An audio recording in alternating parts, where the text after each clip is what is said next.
Assalamualaikum warahmatullahi wabarakatuh. Selamat datang lagi di channel Riopreneur Official, teman-teman sekalian. Kali ini kita jumpa lagi. Kita bahas seperti biasa, bahas Vito yang masih maintain sampai hari ini. Sebelum saya melanjutkan, ada baiknya teman-teman untuk subscribe channel, like, comment, and share kepada seluruh teman kita yang ada di luar sana.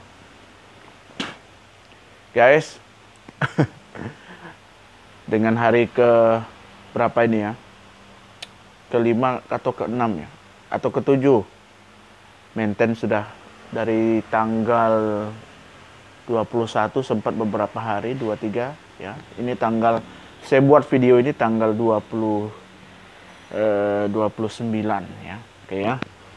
Jadi hari ini maintain masih belum ada kabar. Saya cek tadi website, masih dia minta maaf, ya udah saya maafkan aja gitu ya. Ya begini kawan-kawan, sebenarnya maintain itu bagaimana sih? Nah, ini saya ingin berbagi sharing sedikit, bertukar pendapat, seharusnya maintain itu seperti apa ya. Dan pertama, yang namanya maintain itu pasti terjadi di platform aplikasi apapun ya. Itu realitasnya. Tidak ada satupun bisnis platform digital ya yang tidak maintain. Semuanya pasti pernah maintain ya. Dan maintain itu ibaratnya sudah menjadi apa ya, kebutuhan sebenarnya ya, dan memang diharuskan maintain supaya kita tahu potensi-potensi kerusakan apa yang dapat kita cek ya untuk kedepannya. Jadi seperti itu ya. Dan maintain itu sebenarnya bagaimana sih? Nah, kan begitu ya.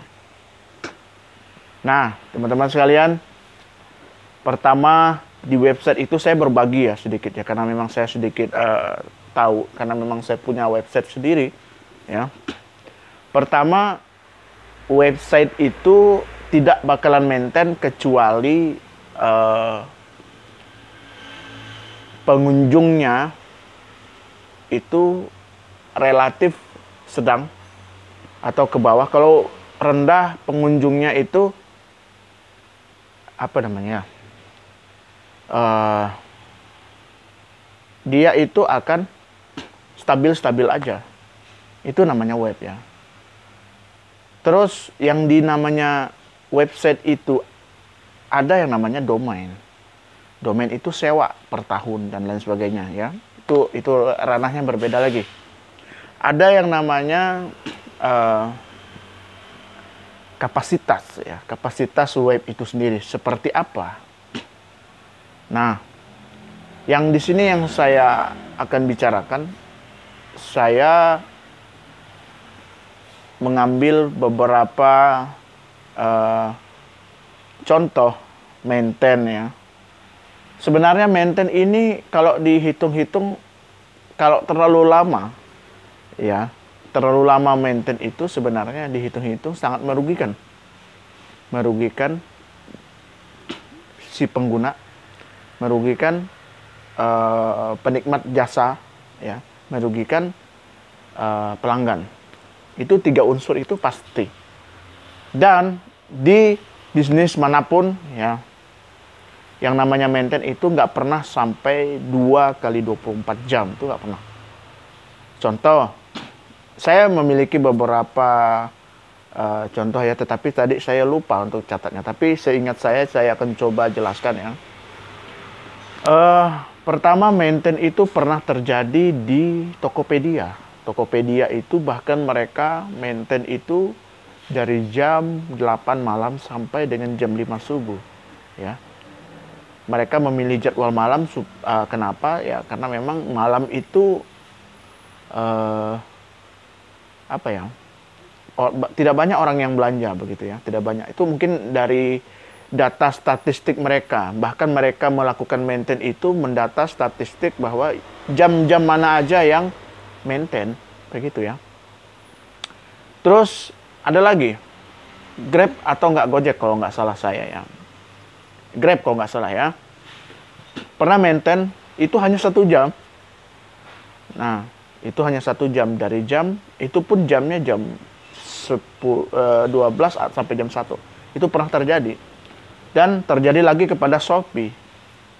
Ya, Shopee itu maintain ya, pernah maintain sampai dari jam berapa kemarin saya lihat tuh ya. Pokoknya nggak lebih dari 2 jam. Bahkan setengah jam kalau nggak salah ya. Dan ada lagi Tokopedia. Itu udah saya bahas tadi ya. Belum ya? Tokopedia itu tadi ya.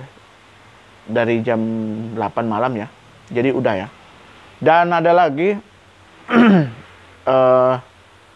pernah di aplikasi mobile banking BRI kalau nggak salah saya.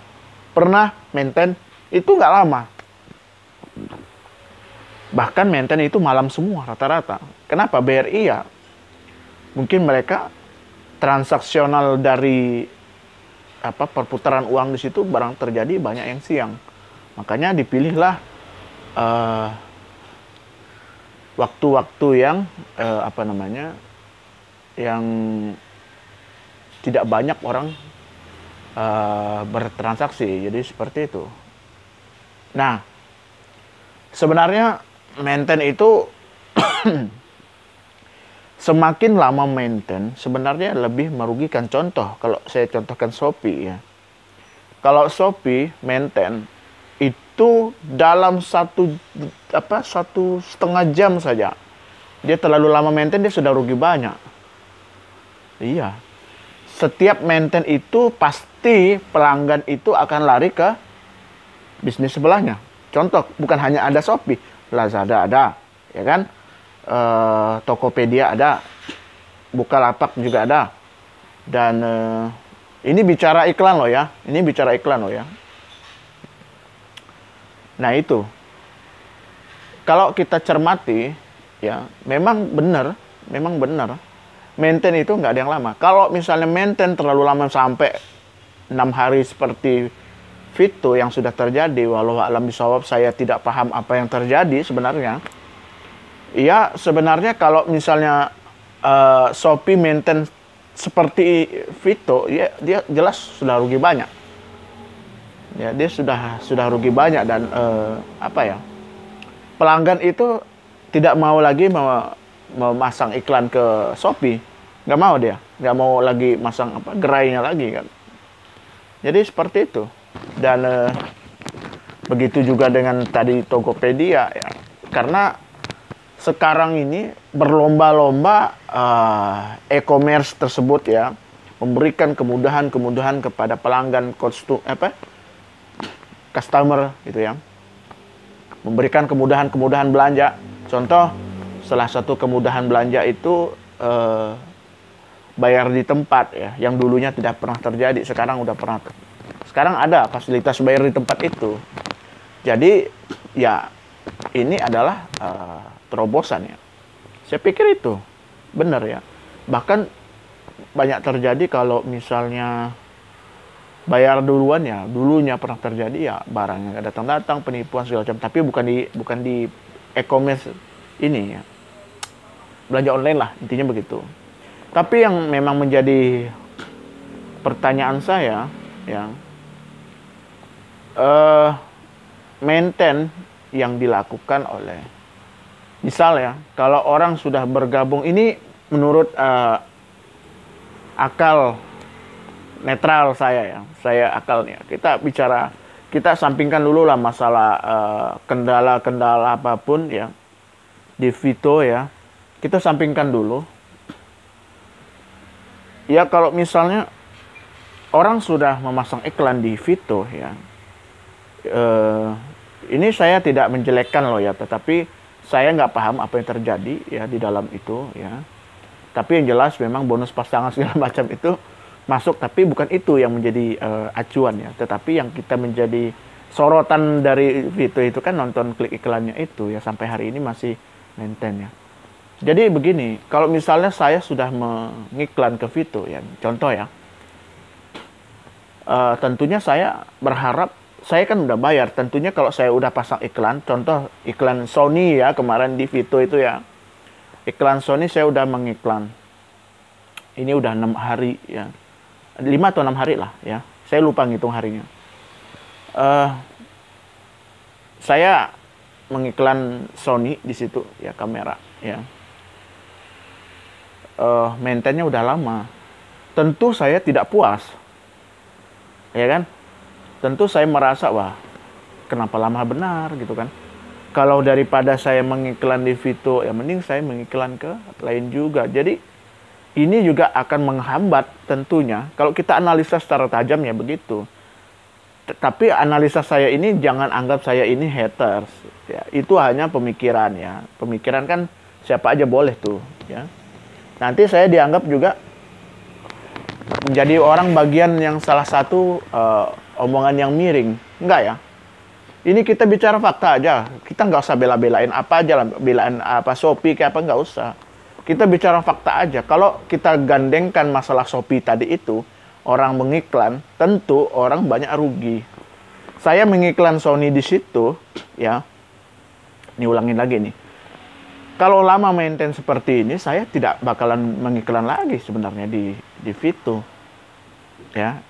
Kemarin kan ada beberapa iklan yang sudah ada kita dapat kita klik ya.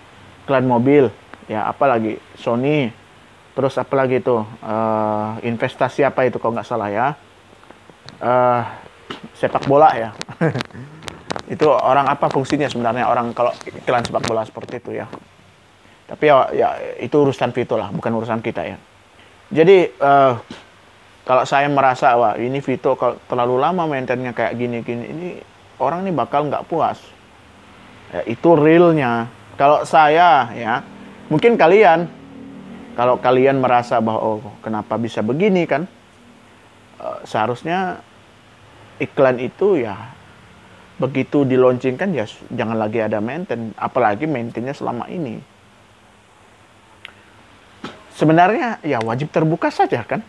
Apakah ada bermasalah dengan legalitas, apakah bermasalah dengan yang lain-lainnya, atau berniat untuk scam ya kita nggak paham juga. Banyak tuh di komentar saya kan, yang kemarin itu bilang scam ya. Mungkin barangkali saya belum berani ini mengatakan scam. Karena saya melihat di kantornya itu ya, saya punya teman di kantor itu punya. Saya lihat ya masih aktivitas tuh biasa-biasa aja, nggak ada yang aneh-aneh. Kalau scam, contoh kayak ada aplikasi sebelah, ya, saya nggak sebutkan ya nama ya.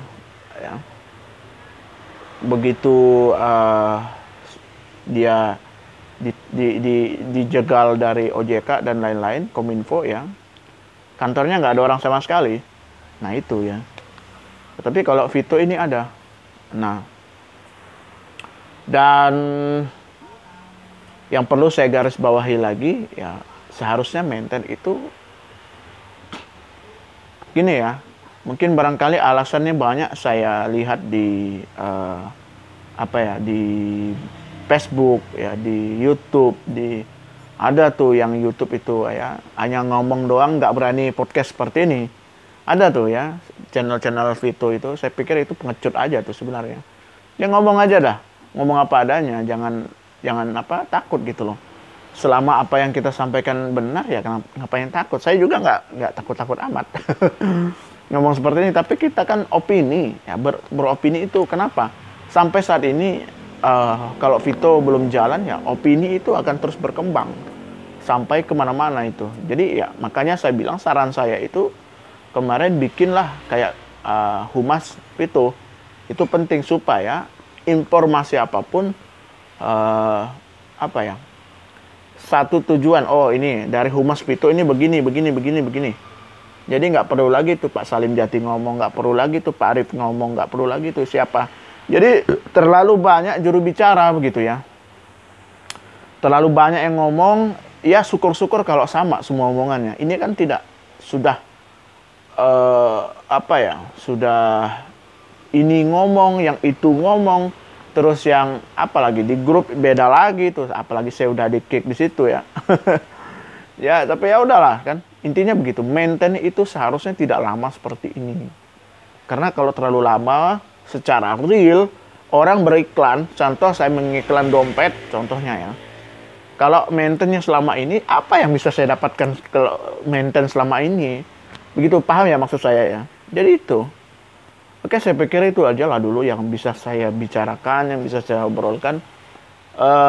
Ya, nanti mungkin sambil menunggu perkembangan Vito, saya akan bahas bisnis yang memang menurut saya menarik perhatian saya juga. Selain Vito ini, nanti saya akan coba membuat vlognya. Ya, ada beberapa bisnis lah.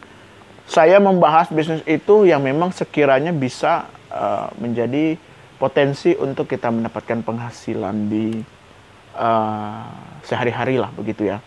Jadi intinya begitu, bukan semata-mata mengambil keuntungan dan lain-lainnya. Kalau memang ada bisnis yang bagus menurut teman-teman, ya kalian komentar saja di bawah supaya saya bisa review dan mendapatkan berita yang bagus. Gitu ya. Oke teman-teman, saya pikir itu dulu yang dapat saya sampaikan. Kurang lebih mohon maaf. Sampai ketemu lagi di video saya selanjutnya. Saya Reverdianto. Assalamualaikum warahmatullahi wabarakatuh.